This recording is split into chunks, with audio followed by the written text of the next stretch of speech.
What was the challenge at a bubble that was different than you won 2 championships? You won one in the full season, then you won one in the bubble. Talk about the difference of winning the championship in the bubble versus the regular one that everybody think you should win. In the bubble, it's really like kind of on some street ball in a sense. It's like, you put your best 5 out there, I put my best 5 out there. There's no other distractions on the court, off the court, when you're not playing, when you are playing, there's no family there.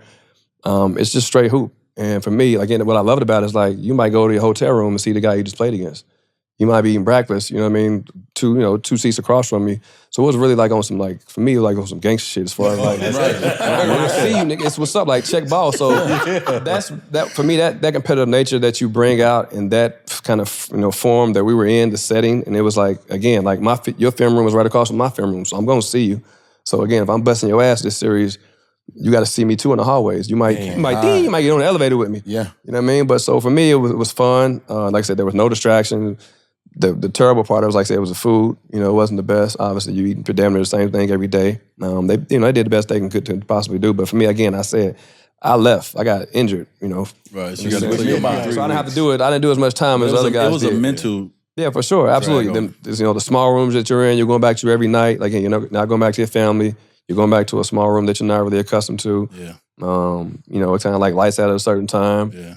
You're not going to none of your comforts. No comforts. We go to our comforts a lot. No comforts, but when no chefs. you think about that, that lets you know right away who loves basketball. You got to be different. I'm telling you, because the way Miami runs their organization, I knew that they would get there. For sure. And I know they Jimmy. were built for it. And I know Jimmy.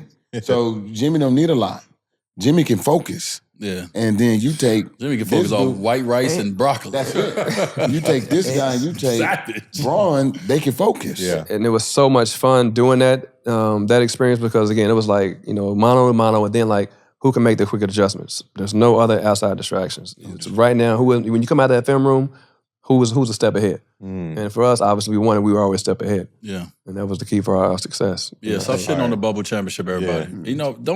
Matter of fact, don't shit on no championships. Right. What are we doing? You never won one. That how hard it is. That part. That part.